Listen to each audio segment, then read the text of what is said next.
Je suis un des heureux qui prend la relève de nombreux patients à Denis qui avaient des cancers du rein de tout genre. Il y avait quand même une très grosse cohorte, là, qui est quand même un- une grande charge à prendre. Avec ma collègue Zineb Amilou, vous connaissez probablement tous, qui a un intérêt particulier pour le cancer de la prostate, mais à deux, on s'occupe quand même de tous les patients du site génito-urinaire. Puis il y a une fellow qui nous est arrivée d'Angers en France l'an dernier. Son copain, c'est un néphrologue transplanteur qui fait un PhD à McGill. En fait, il a son PhD, il fait un postdoc en transplantation à McGill, puis il est venu travailler avec nous pour un an. C'est Manon De Vries. Si vous appelez au CHUM, vous allez peut-être avoir la chance de lui parler. C'est quelqu'un de fantastique qui est très compétente en cancer urologique. Puis on espère qu'elle va vouloir rester avec nous pour nous aider à continuer à supporter l'équipe de géniturinaire. Alors, j'essaie de prendre la place de Denis, qui a beaucoup plus de verbes et de connaissances historiques sur le cancer du rein que moi. Je vous apporte notre façon de travailler au CHUM, puis un peu la façon de penser actuellement en ce qui touche au cancer rénal pour vous donner vraiment un aspect, une approche très, très pragmatique à la prise en charge des patients. Donc là, j'essaie d'avancer mes diapos. Je vais essayer ici. Voilà. On va parler, puis je ne sais pas qui est présent ce matin, Réginald, là, mais j'ai vu dans la liste d'invités qu'il y avait quand même une variété de professionnels.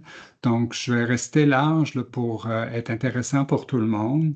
On va parler de facteurs pronostiques, on va parler de traitements locaux, on va parler de traitements de première intention, on va parler aussi des variations non à cellules claires, parce que c'est un sujet qui devient de plus en plus intéressant avec des nouvelles données qui nous aident un peu dans ce domaine-là. Mais je ne parlerai pas aujourd'hui de thérapie adjuvante, là, qui est un sujet là, qui est quand même en explosion à cause de nouvelles options maintenant qui sont disponibles dans ce monde-là. S'il y a des questions, je pourrais y répondre, mais je ne vais pas nécessairement rentrer dans ce sujet-là aujourd'hui. Je vous rappelle qu'il y a plusieurs sous-types. Les plus fréquents, c'est ceux qui sont mentionnés ici. La forme à cellules claires qui touche la grande majorité des cancers à cellules claires. Donc, c'est associé à des mutations de VHL qui sont acquises, mais il peut avoir des mutations donc somatiques chez des patients qui ont la maladie de Von Hippel-Lindau. Donc, la majorité des cancers du rein n'arrivent pas chez ces patients qui ont des mutations somatiques, mais il faut quand même se rappeler qu'il peut avoir un substrat héréditaire au cancer à cellules claires, de même que les autres types de cancers qui sont associés à d'autres types de mutations. Le papillaire de type 1, qui est associé à des amplifications et des mutations de MET. Papillaire de type 2, qui sont associés à des mutations souvent génétiques, la fumarate hydratase, le cancer chromophobe et la maladie de Burton-Dubé et l'oncocytome aussi qu'on peut retrouver. Je pourrais parler aussi des cancers associés à des translocations du chromosome X et de d'autres formes plus rares. Mais c'est quand même les sortes que vous risquez de voir là, dans votre pratique. Ça m'amène à parler du consortium international qui est maintenant une banque de données quand même assez importante, qui est centralisée à Calgary, qui est supportée par un de nos amis que vous avez probablement déjà entendu parler, le Daniel Heng, qui est quand même une personne très généreuse de sa personnalité, de son temps, puis que vous pouvez toujours appeler si vous avez des questions archi pointues sur le cancer du rein. Là, c'est souvent la personne de référence au Canada pour nous aider dans des cas, puis surtout pour les connaissances générales sur le cancer du rein, parce qu'il y a accès aux données. Puis la plupart des fellows qui viennent à Calgary, c'est pour travailler sur la banque de données. On arrive avec cette banque de données de démontrer quand même beaucoup de choses qui sont souvent à l'origine d'études cliniques qui vont être réalisées par la suite. Ça amène, j'aime pas mes diapos qui sont en animation, là, mais ça l'a amené, donc, il y a plus que 15 ans, à l'étude des critères pronostiques les plus importants pour le cancer du rein métastatique. Donc, au début, on parlait des critères de Heng, mais maintenant, Danny ne veut pas qu'on parle de Heng, il veut qu'on parle plutôt de l'IMDC, compte tenu de l'aspect multicentrique de l'effort. Donc, c'est pas compliqué pour avoir des critères de stratification. Ce qu'on a de besoin, c'est d'une formule sanguine, d'un calcium, de savoir combien de temps que ça prend entre le diagnostic et le traitement. Hein, c'est pas entre le diagnostic et la métastase, c'est entre le diagnostic et le traitement. Donc, si un patient a été opéré en 2005, puis qu'il y a une récidive métastatique en 2024, ben, c'est 9 ans. Donc, ça, c'est déjà plus qu'un an. Donc, on ne donne pas un point à ce niveau-là. Karnofsky aussi. Donc, Karnofsky, temps du diagnostic, formule sanguine, calcium, c'est pas bien compliqué. Donc, ça, vous devez être habitué de jouer avec ça. C'est séparé en trois groupes de risques. Donc, si on n'a aucun facteur, bon pronostic, jusqu'à un traitement de plus qu'un an, hémoglobine normale, neutrophile normal, plaquettes normales, calcium normal, c'est favorable. Un ou deux facteurs intermédiaires, trois et plus facteurs, mauvais risque. Donc, il y a beaucoup de travaux qui ont été faits basés sur l'IMDC qui a démontré l'intérêt du score pour plusieurs lignes de traitement.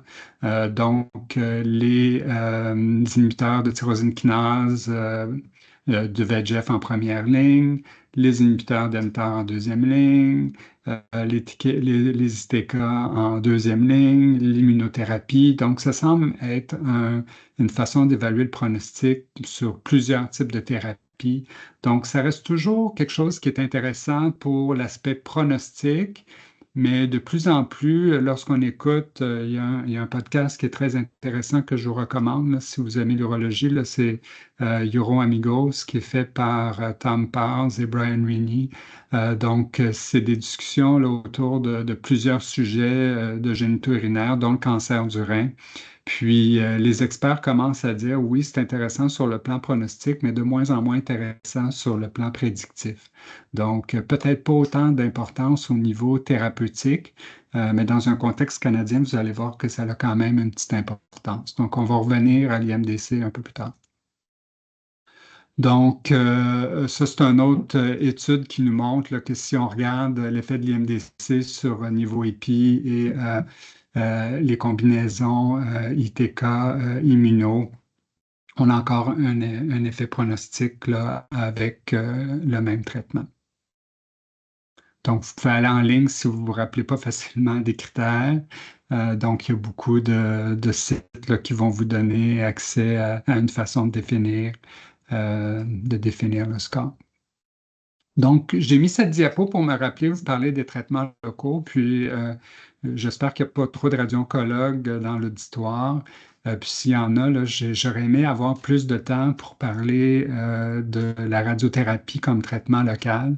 Mais maintenant, dans nos tumor boards, il y a beaucoup de patients qui se présentent avec des maladies lentement évolutives, oligométastatiques, avec quelques sites métastatiques.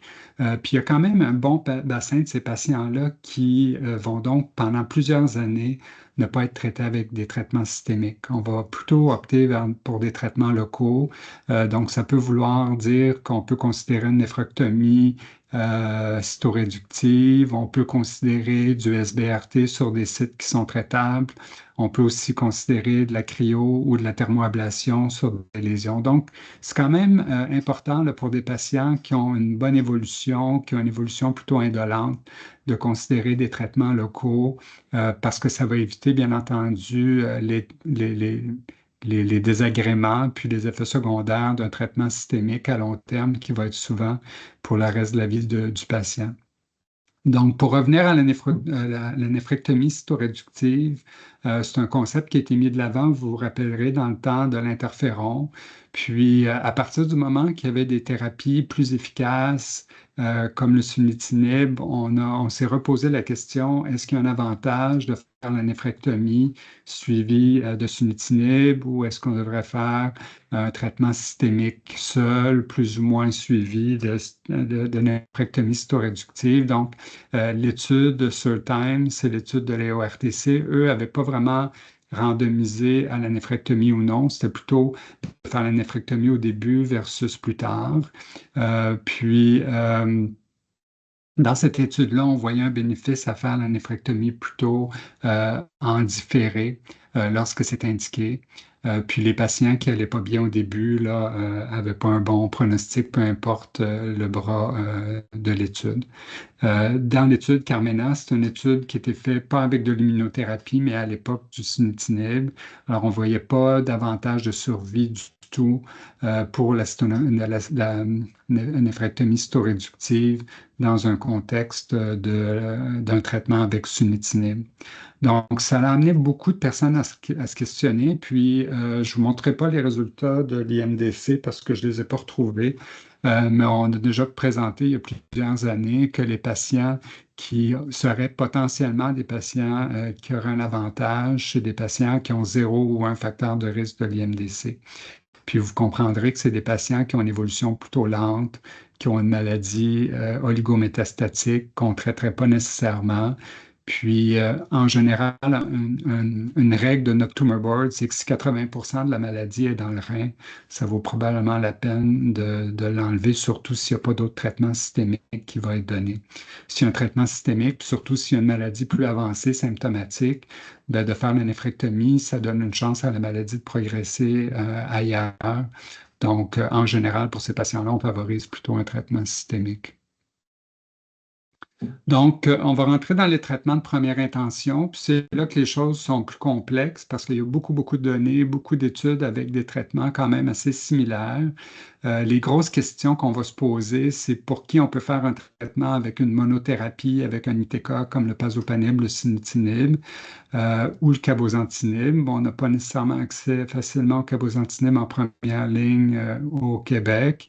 Donc, en général, on est plutôt en réflexion pour le pazo et le sunitinib. Puis l'autre groupe de traitement, c'est le cabo-laxitinib, lenvatinib. On a plus facilement accès à l'axitinib et au lenvatinib au Québec. Donc, c'est souvent ces deux options-là qui vont nous être concernées. Puis la troisième type d'approche, c'est une double immunothérapie avec ipilimumab, nivolumab, en sachant que l'ipi-nivo a été surtout approuvé pour les patients avec maladies intermédiaires et de mauvais risques. Donc, les études qui ont été quand même qui ont été faites datent d'il y a plusieurs années. Nous, on avait participé à Checkmate 214, on avait participé à Keynote 426, on avait mis plusieurs patients, mais ces patients-là ça fait longtemps qu'ils ont terminé leur traitement. Là, on est à 6, 7, 8 ans de suivi de ces études-là. Donc, on n'a pas eu beaucoup de nouveautés depuis cette génération d'études-là. Donc, on est un peu dans une période entre deux présentement. Mais l'avantage du recul, c'est qu'on a maintenant quand même beaucoup de suivi de ces études-là qui peut nous aider à moduler un peu le choix de traitement qu'on va avoir pour nos patients. Donc, les deux études les plus importantes, c'est l'étude Checkmate 214, l'étude Keynote 427.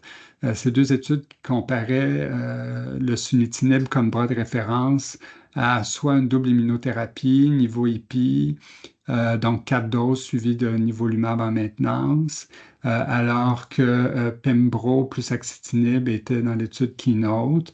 Puis vous voyez que le pembrolizumab aux 3 semaines était donné pendant 2 ans, puis l'axitinib était continué à vie. Tandis que dans Checkmate 214, il y avait 4 doses d'ipilimumab seulement.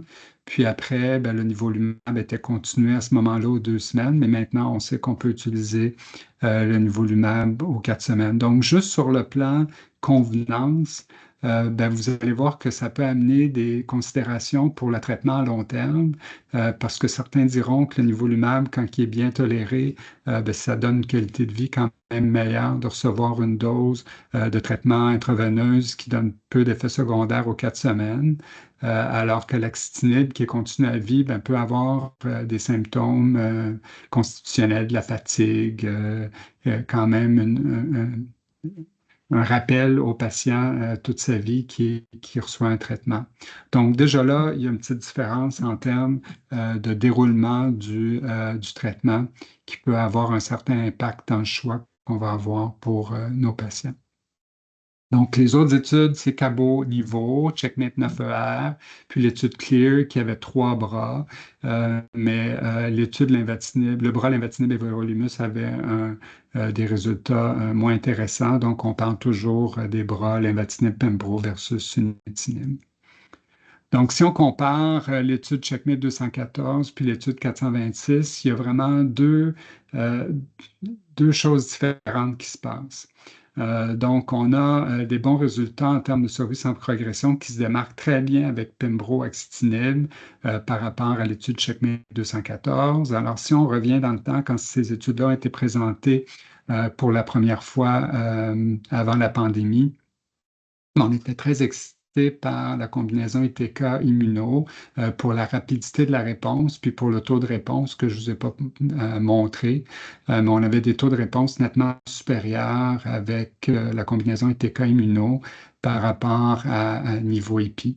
Mais quand on fait une évaluation plus à long terme, ben, ce qu'on voit, c'est que la durée de la réponse avec la double immuno, pour ceux qui ont la réponse, est beaucoup plus longue, avec un plateau, là, si on peut dire, qui se maintient plus avec niveau EPI qu'avec Pembroaxi. Si on regarde les données, justement, les plus longues qu'on a rapportées avec Keynote 426, là, ça risque d'être la dernière analyse, ben, on voit que la survie sans progression continue de diminuer avec les années. Puis, si on regarde la survie globale, ben, finalement, on voit que le hazard ratio se rapproche de 1 avec le temps. Plus on étudie, on regarde l'étude longtemps, plus le hazard ratio diminue parce qu'on voit que les courbes ont tendance à se croiser après les 5 ans de traitement. Donc, vous voyez qu'avec axitinib et Pembro, on avait une réponse de l'ordre de 70% avec la combinaison versus 50% avec sunitinib. Donc, ça, c'est quand même intéressant lorsqu'on traite un patient dans le but d'avoir une réponse rapide. Mais peut-être qu'après 3-4 ans, cette réponse-là va s'essouffler un peu plus que avec niveau EPI, on reviendra à ça. Donc, si on regarde l'étude CLEAR, la compagnie Eisai fait beaucoup de publicité actuellement pour vous montrer que c'est l'étude où il y a le plus, la plus longue PFS, le plus haut taux de réponse. Mais quand on regarde les hazard ratios par rapport au sunitinib, ça s'équivaut beaucoup avec Pembroaxi. Donc, moi, j'ai de la misère vraiment à comparer ces deux études-là parce que probablement que dans cette étude-là, les patients étaient des patients un peu meilleurs avec un taux de réponse supérieur dans les 2 bras, puis une performance de sunitinib qui était meilleure aussi dans l'étude CLEAR. Donc, ce qui fait que la comparaison des deux études, juste en termes de taux de réponse absolu, puis quand on regarde juste la courbe Linva-Pembro, est difficile. Donc, j'ai de la misère vraiment à me faire une bonne idée sur le choix entre ces deux traitements-là. Quand on regarde les données à long terme de cette étude-là, on voit encore le même phénomène que vous avez vu avec Pembroaxi. Les courbes de survie ont tendance à se rapprocher du sunitinib à long terme. Donc, un effet favorable au début, mais qui s'essouffle avec le temps après 3-4 ans.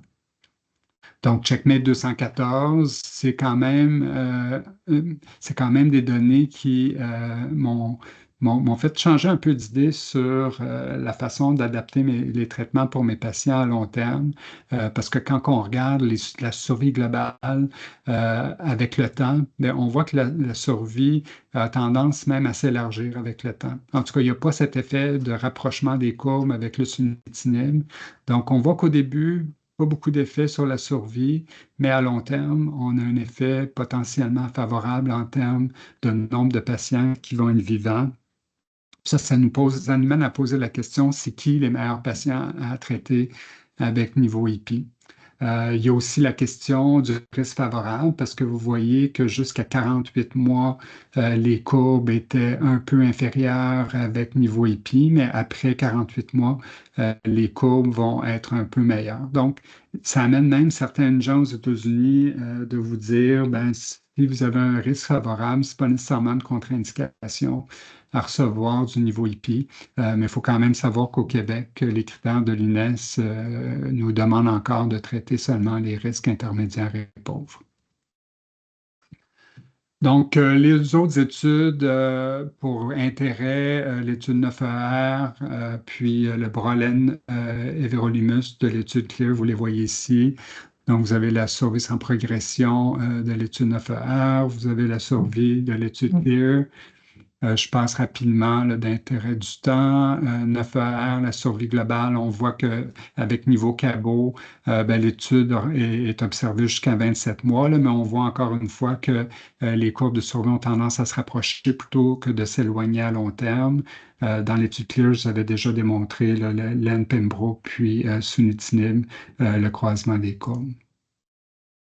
Ça nous amène à parler d'une dernière étude, l'étude Cosmic 313, qui est comme la Total Therapy, Cabo niveau plus IPI comparé à niveau IPI seul. On voit qu'il y a une amélioration de la survie sans progression pour les risques intermédiaires et pauvres, mais en termes de toxicité, c'est nécessairement beaucoup plus toxique. Puis, ça l'amène à la difficulté d'avoir l'accès à une deuxième ligne de traitement après progression, là, si on est dans le groupe Cabo niveau IP. Puis en termes de survie, il n'y avait pas d'avantage frappant qui était présent jusqu'à date. Donc, on n'est pas rendu là, je pense, au Québec, de vouloir utiliser des traitements comme ça. J'ai mis cette courbe-là juste dans l'intérêt de vous montrer l'intérêt de voir, des fois, on parle à nos patients puis on dit, ben, la maladie est encore là sur le scan, mais ça n'a pas un gros impact parce que ce qui est important, c'est que la maladie réponde. Là. C'est un peu un truc psychologique qu'on utilise pour encourager nos patients.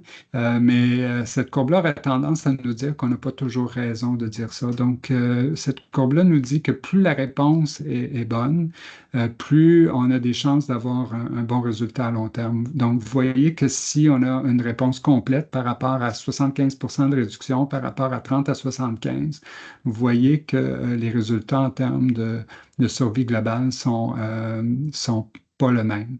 Donc, il y a un intérêt potentiellement de regarder l'importance de la réponse. Puis ça peut avoir une importance aussi quand ça sera le temps de donner des congés à des patients. Donc, un patient qui a une réponse complète du traitement, ben, avec des courbes comme ça, peut-être qu'on pourrait se dire, ben, on prend peut-être pas un gros risque en arrêtant temporairement son traitement pour y donner une petite vacance avec une surveillance quand même rapprochée, quitte à reprendre le traitement plus tard si la maladie progresse à nouveau.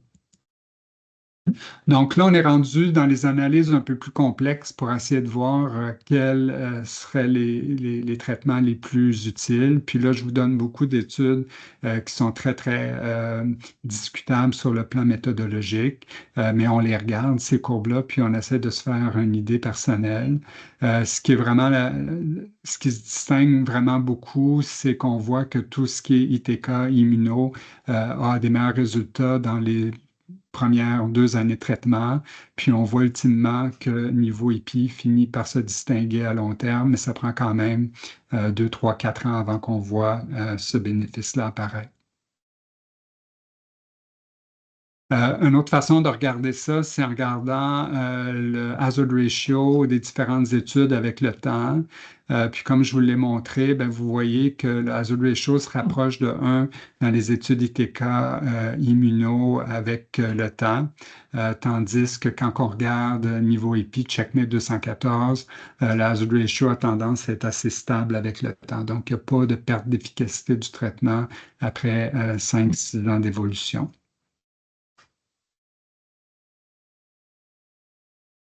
Donc, pour les risques favorables, ben, on a un peu le même phénomène, quoique je vous ai pas j'ai pas montré les courbes des risques favorables, mais ici, il y a encore plus de discussions à savoir est-ce qu'il y a un bénéfice d'un double traitement ITK immuno, parce que les hazard ratios sont toujours très, très proches de 1 en termes de la survie globale. Donc, peu importe si vous voyez Clear ou Keynote 426, on se rapproche beaucoup de 1. Donc, il y a un avantage en termes de survie sans progression, mais en termes de survie globale, on ne voit pas d'effet.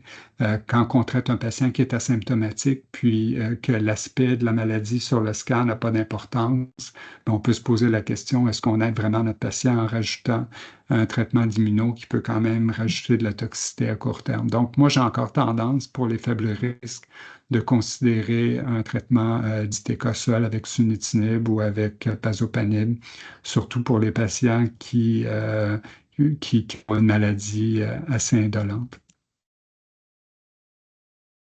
Donc, pour finir, cette année à l'ASCO GU, il y a une présentation de type méta-analyse en réseau pour les différents traitements. C'était fait par Eisai, là, qui fait le lenvatinib. Alors, il y a peut-être un peu de biais à ce niveau-là. Donc, si on regarde la survie globale, si on regarde le lenvatinib plus Pembro par rapport à tous les autres traitements, ça tourne pas mal, pas mal, pas mal autour de 1. Donc, en termes de survie globale, on ne peut pas vraiment dire qu'il y a une différence. Peut-être par rapport aux ITK seuls, sunitinib, pazopanib, mais pour les combinaisons, si vous regardez Pembro-Axi, par exemple, au niveau Cabo, on ne voit pas de différence de survie. Pour ce qui est du groupe intermédiaire et mauvais, donc encore une fois, pas de grosses différences qu'on peut observer. Si on regarde la survie sans progression, c'est là qu'on pourrait peut-être voir certains avantages qui se dessinent avec l'invatinib Pembro. Euh, donc, voilà, pour les risques intermédiaires et faibles, ben encore là, ici, si vous regardez Pembro-Axi, peut-être un petit avantage à ce niveau-là, mais on se rappelle qu'en termes de survie, là, ça n'a pas de reflet. En termes de taux de réponse, ben, comme je vous disais tout à l'heure, on semble voir un petit avantage, mais quand on regarde vraiment les études de façon individuelle, le sunitinib fait mieux dans l'étude CLEAR que dans Keynote. Donc, moi, j'ai encore une fois un peu de misère à vraiment bien comparer. Pour les risques intermédiaires, là, je vous montre tout ça. Donc, pour finir, dans les risques intermédiaires et pauvres, on a vraiment deux options, axitinib Pembro versus lenvatinib Pembro. Moi, personnellement, j'ai beaucoup plus d'expérience avec l'axitinib, alors j'ai encore tendance à favoriser ce traitement-là parce que je sais comment jouer avec les doses, je sais quand augmenter les doses, je sais quand diminuer les doses. Le lenvatinib, c'est un médicament que j'utilise dans d'autres circonstances, comme dans les thymomes, les carcinomes thymiques. J'ai des collègues qui l'utilisent pour le cancer de la thyroïde. C'est rare qu'on me propose de commencer à la pleine dose. Donc, si on ne commence pas à la pleine dose, est-ce qu'on a des résultats comme on pourrait avoir dans l'étude CLEAR? Il y a encore beaucoup de questions qui me restent à répondre avec le lenvatinib. Mais si on me demandait lequel des deux est meilleur, j'aurais tendance à dire que c'est quand même assez discutable de voir s'il y a une différence. Donc, pour les risques favorables, ben, je reviens à la question de niveau EPI. Aux États-Unis, commence à avoir une utilisation de la combinaison pour des raisons de survie à long terme.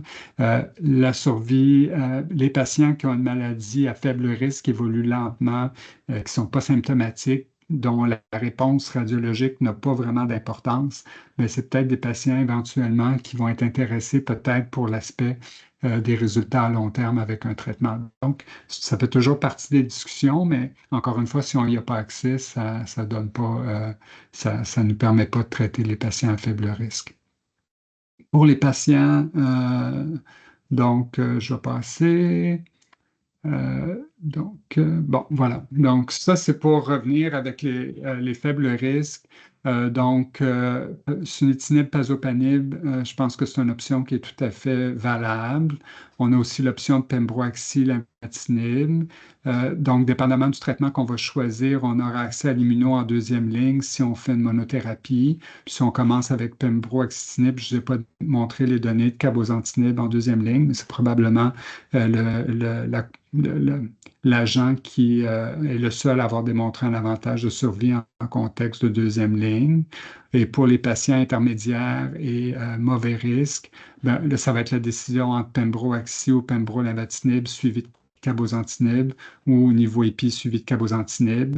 Puis, je vais vous montrer maintenant des données qui vont nous aider à choisir entre les vérolimus et le bézotifan en troisième ligne potentiellement, quoique le bézotifan n'est pas encore approuvé au Canada pour la troisième ligne, mais ça va peut-être venir quand même assez prochainement. Donc, je vous montre les nouveaux algorithmes 2025 en primeur du NCCN. Donc, on rajoute les pieds niveaux pour les maladies favorables, malgré qu'il y a un problème d'accès au Québec là, qui va faire en sorte qu'on n'aura pas nécessairement cette option-là. J'ai regardé aussi les études cliniques qu'on a au Québec pour la première ligne, puis il n'y a vraiment pas grand-chose à ce moment-ci au Québec. Là. Il y aura probablement des études de vaccins avec les études de mRNA. On a cette étude-là à l'hôpital général juif qui est comme un genre de basket. Je ne sais pas où ils sont rendus dans l'étude, mais c'est sûr que c'est des patients qui sont intéressés. Ça vaudrait probablement la peine de passer un petit appel à Wilson Miller, qui semble être le seul investigateur à avoir des études en première ligne en ce moment à Montréal. Donc ça m'amène à vous parler de l'étude Lightspark, qui est probablement une des études qui sont les plus récentes, là, où on peut discuter des dernières données. Ça a été publié l'an dernier dans le New England, après que ça a été présenté à l'ESMO. On avait participé à cette étude au CHUM, belzutifan, qui est un inhibiteur de IF2 alpha, quand même très intéressant comme molécule sur le plan du mécanisme d'action. C'est approuvé au Canada pour le von Hippel-Lindau. Donc, si vous avez un cancer du rein associé à une maladie de von Hippel-Lindau, il peut avoir une indication, mais s'il y a une mutation de von Hippel-Lindau acquise, ben, à ce moment-là, là, ça ne rentre pas dans l'indication reconnue. Donc, médication qui a l'avantage d'être quand même assez bien tolérée, qui va être comparée à l'éverolimus de façon randomisée. Puis, on a eu à l'ESMO, là, il y a quelques jours, la mise à jour des données de cette étude-là. Puis, vous voyez qu'en termes de survie sans progression, là, il y a quand même un avantage qui se dessine. Un taux de réponse aussi qui est meilleur avec le belzutifan par rapport à l'éverolimus. Je ne vous montrerai pas les données de l'éverolimus qu'on avait fait à l'époque versus placebo. Mais la différence en termes de taux de réponse de survie sans progression, vous vous rappellerez, était très, très, très modeste. Puis, il n'y avait pas d'avantage de survie. Donc, c'est probablement une étude qui compare belzutifan à un placebo ou presque, là. Donc, vous voyez ici ce que ça donne en termes de PFS. Puis en termes de OS, ben, il y avait un effet, les courbes de belzutifan étaient légèrement au-dessus de l'éverolimus, mais l'effet sur la survie globale n'est pas clair. Il y a du crossover là, dans l'étude, dans le bras everolimus pour le belzutifan. Alors ça n'a pas été encore bien analysé pour qu'on voit l'effet du crossover. Mais en termes de taux de réponse, on avait quand même 21%, 22% avec belzutifan par rapport à 3,5% avec l'éverolimus. Donc, s'il y a beaucoup de crossover dans l'étude, je ne sais pas ces données-là à vous montrer, ça a sûrement un impact avec notre interprétation des données de survie. Moi, ce que je peux vous dire, c'est qu'on a encore 3 patients au CHUM qui ont eu des réponses fantastiques avec ce traitement-là qui ont duré pour plus de 3 ans, sont encore sous traitement. Alors, quand on voit là, la survie à long terme qui montre qu'à peu près 20% et plus des patients qui continuent à être vivants, il y a probablement une proportion de patients qui ont eu des mutations au niveau de la voie métabolique impliquant F2 alpha, qui ont probablement un effet plus important avec le traitement par rapport à d'autres patients qui n'ont pas eu d'effet du tout, du tout. Donc, ça semble être comme un peu un osimertinib pour les EGFR quand on regarde le profil de patients qu'on traite. Donc, il y a probablement plus de science qui est nécessaire pour qu'on comprenne bien pour qui le belzutifan devrait être appliqué. Mais par rapport à l'éverolumus, c'est un traitement qui est beaucoup plus facile à donner. Les patients ont quand même une facilité à prendre le traitement. Donc, si on avait accès au traitement, c'est sûr que j'aurais tendance à voir si au moins on peut identifier un patient qui risque d'avoir une réponse importante puis qui pourrait être un des bénéficiaires de ce traitement-là. Donc, les effets secondaires de bezutifan, c'est surtout des effets qui sont reliés à un retrait de l'oxygène. Donc, il y a un effet de la modulation du transport de l'oxygène. Ça va amener de l'anémie qui est facilement traitable avec l'érythropoïétine. Il y a des patients qui vont avoir une désaturation, il y a des patients qui vont avoir des DRS à l'effort sans avoir de maladie coronarienne, qui vont sentir un peu essoufflés. Avec l'érythropoïétine, ces symptômes-là s'améliorent. C'est quand même une nouvelle, des nouveaux effets secondaires qu'il faut apprivoiser quand on commence à utiliser le traitement. Mais les patients s'en plaignent pas trop. Puis, comme je vous dis, avec l'érythropoïétine, là, lorsqu'on garde l'hémoglobine un peu plus haute, on arrive à corriger la plupart de ces symptômes-là. Ça m'amène à conclure cette section-là en vous disant qu'il y a aussi d'autres traitements qui sont approuvés pour des maladies avec des notions de cancer rénal héréditaire, comme l'HLRCC relié à la mutation de fumarate hydratase, erlotinib, bevacizumab est nettement plus efficace en termes de taux de réponse, en tout cas, là, dans cette condition-là. Donc, on a tendance à favoriser ces traitements-là. Puis, on a 2 patients récemment au CHUM pour qui on a eu accès au traitement par le mécanisme de nécessité médicale particulière. Le syndrome associé à la sclérose tubéreuse, c'est une maladie qui est dans la voie du mTOR. Donc, l'éverolimus, c'est probablement une des maladies où les inhibiteurs de mTOR sont intéressants. Puis, je vous ai mentionné déjà que le bezutifan peut être indiqué s'il y a une notion de volume polindo sous-jacent. Donc, le reste de ma présentation va être sur les cancers du rein non à cellules claires, dont le papillaire est le plus fréquent. Pour ce qui est des cancers papillaires seulement, on a participé à l'étude PAPMET, qui est une comparaison de 4 bras, sunitinib, cabozantinib, crizotinib et savolitinib. En termes de taux de réponse, le traitement qui avait le plus de réponses, c'était de loin le cabozantinib avec à peu près 23 de réponse par rapport à 3-4 pour les autres inhibiteurs. Quand on regarde des données qui viennent d'être mises à jour, je n'ai pas mis la référence, là, mais c'est dans le JCO du dernier mois. Vous voyez que les données qui nous ont été présentées initialement sont un petit peu moins différentes les unes des autres, mais on voit quand même que le cabozantinib se distingue légèrement en termes de survie sans progression. Puis en termes de survie globale, ben là, c'est quand même un peu plus difficile, mais donc, on a le cabozantinib qui est en bleu, on a le crizo qui est en rouge. Pourquoi qui est là alors que c'est le moins bon en termes de survie sans progression? C'est un peu difficile à saisir. Le sunitinib est un petit peu inférieur au cabo, puis le savolitinib qui est vraiment pas, qui semble pas se distinguer à ce niveau-là. Donc, ça reste la seule étude qui a été faite dans le contexte du cancer papillaire. Puis c'est cette étude-là qui amène le cabozantinib à un traitement standard, mais vous comprendrez que c'est un standard un peu boiteux parce que c'est une petite étude avec un petit effectif de patients. Donc, ça nous dit que les inhibiteurs de tyrosine kinase peuvent avoir un petit effet, mais l'effet entre les différentes molécules est quand même assez modeste. On peut se demander, est-ce qu'il y a un intérêt de l'immunothérapie pour les cancers papillaires? Il y avait une petite étude qui avait été faite qui comparait dans des registres des patients qui avaient eu des inhibiteurs de point de contrôle versus des mTOR versus des VEGF. Puis le bras qui était supérieur en vert, c'était l'immunothérapie.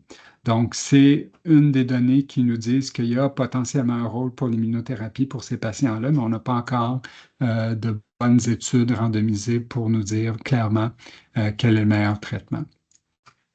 Pour l'instant, l'étude qui fait jaser le plus dans le contexte des cancers rénaux non à cellules claires, c'est Keynote B26 avec pembrolizumab.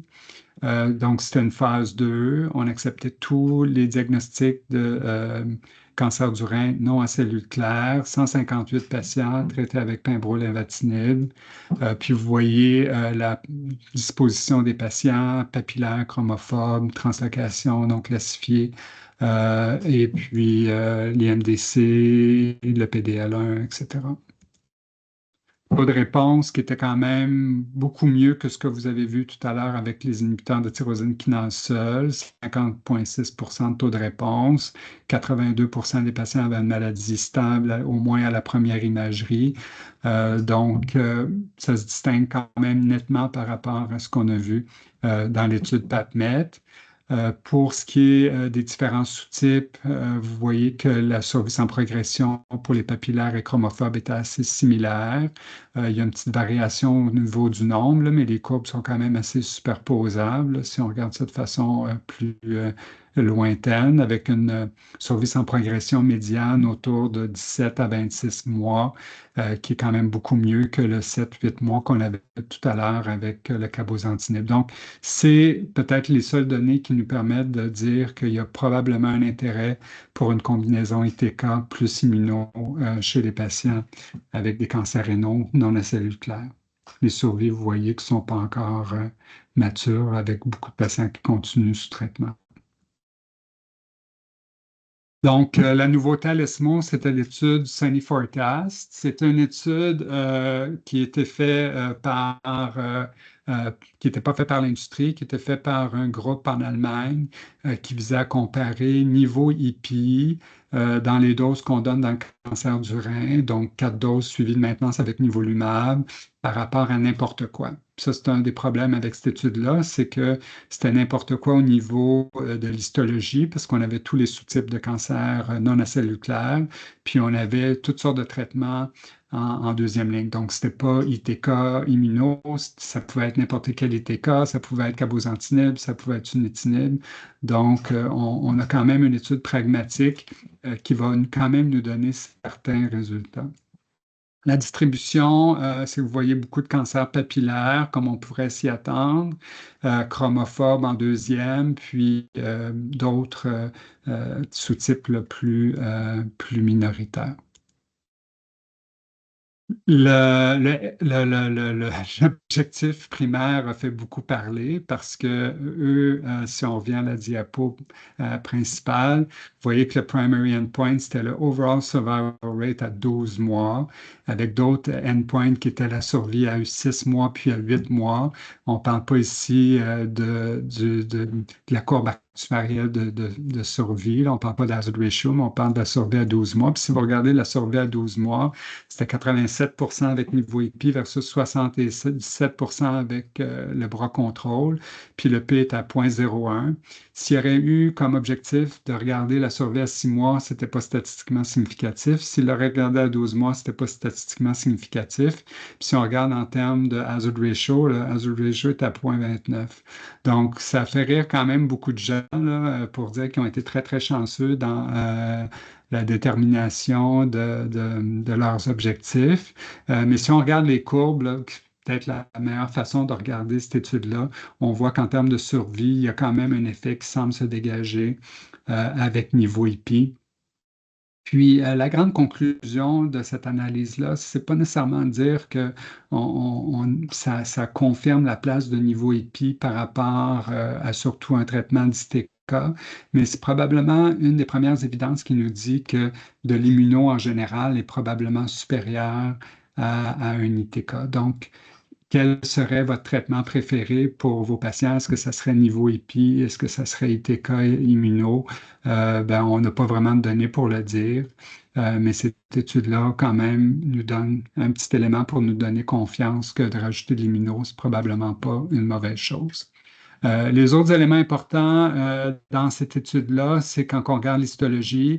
Donc, si on regardait l'histologie papillaire versus non papillaire, puis si vous regardez plus bas pour les chromophobes et non chromophobes, bon, on a l'impression que les papillaires ne sont pas ceux qui bénéficient du traitement combiné. par rapport aux non-papillaires. Puis peut-être que les chromophobes, c'est une des sous-types qu'on disait autrefois qui n'étaient pas des sous-types, qui étaient carrément des sous-types qui devraient répondre à l'immunothérapie. Bien, ici, on a un petit signal que oui. Est-ce que c'est l'histologie ou est-ce que c'est le PDL1? Vous voyez que les PDL1 négatifs n'avaient pas de bénéfice à niveau EPI, alors que les PDL1 plus grands que 1, puis surtout plus grands que 10%, avaient quand même l'impression qu'il y avait un plus gros bénéfice à l'immunothérapie. Alors, est-ce qu'on devrait faire un PDL1 pour nos patients? Peut-être que oui. Si on n'est pas décidé en différents traitements pour ces patients-là, ça pourrait peut-être nous aider. Papillaire versus chromophobe, peut-être aussi la question à se poser si on est en doute par rapport à un traitement. Mais il ne faut pas oublier que l'aspect clinique du patient avec l'évolution, puis la rapidité d'évolution, la biologie, le désir du patient, le genre de symptômes des patients peut avoir une grande importance. Donc, dans la discussion, c'est quand même intéressant que la présentatrice nous a dit que pour elle, elle ne voit pas encore de rôle nécessairement à des traitements combinés pour les maladies qui ne sont pas sarcomatoïdes. Pour les maladies sarcomatoïdes, il y a peut-être un bénéfice un peu plus visible dans différents types de cancers pour une approche d'immunothérapie comme niveau IPI. Mais pour les autres types, c'était moins clair. Donc, il reste encore beaucoup d'incertitudes par rapport au choix optimal. Les critiques de Sony Forecast, j'en ai déjà mentionné, il y avait quand même beaucoup d'hétérogénéité dans les types de traitements, dans les types de patients, dans les types d'histologie.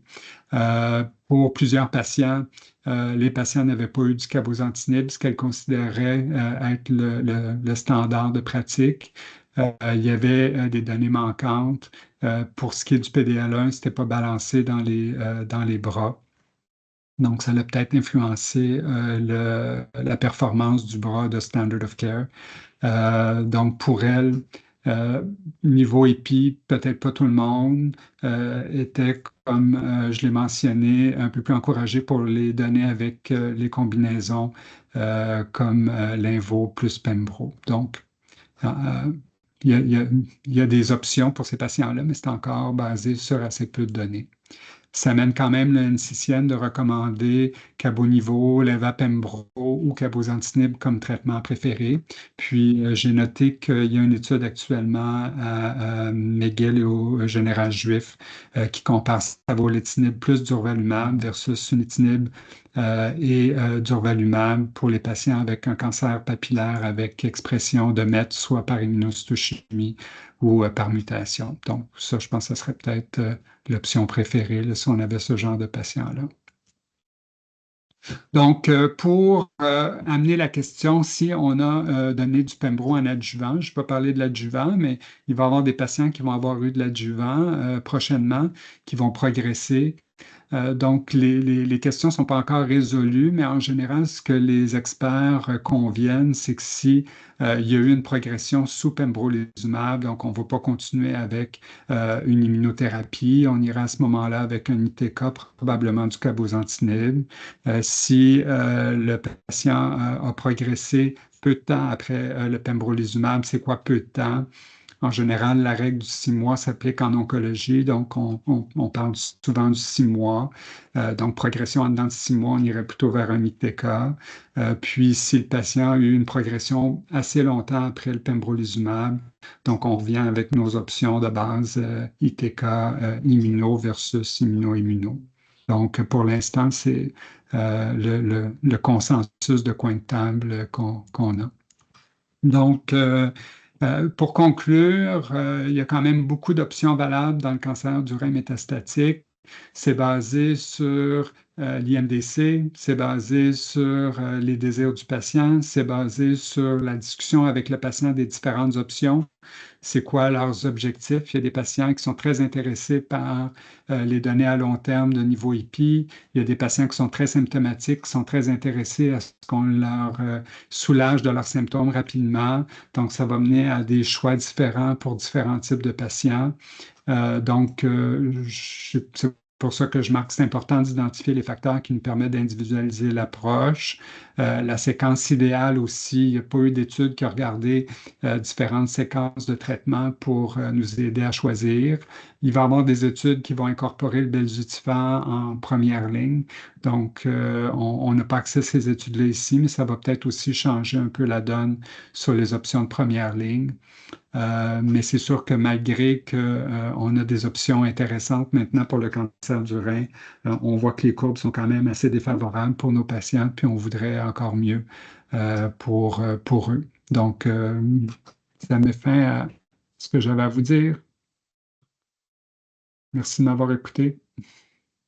Merci beaucoup, Dr. Blay, pour cette super présentation. Là, ça a résumé beaucoup de matière en très peu de temps. Merci beaucoup. Réginald a dû s'absenter parce qu'il est de garde, donc je prends la relève là, pour les questions puis la conclusion. Je vois une main levée. Ashley? Allô, ça va? J'ai plusieurs questions pour toi actuellement. Je trouve que c'était une très bonne discussion. La première question que j'ai, je vais peut-être vous dire toutes mes questions et après ça, je vais te laisser répondre. Euh, alors, un élément que j'ai peut-être manqué, mais pour les métastases cérébrales, quel traitement est-ce que vous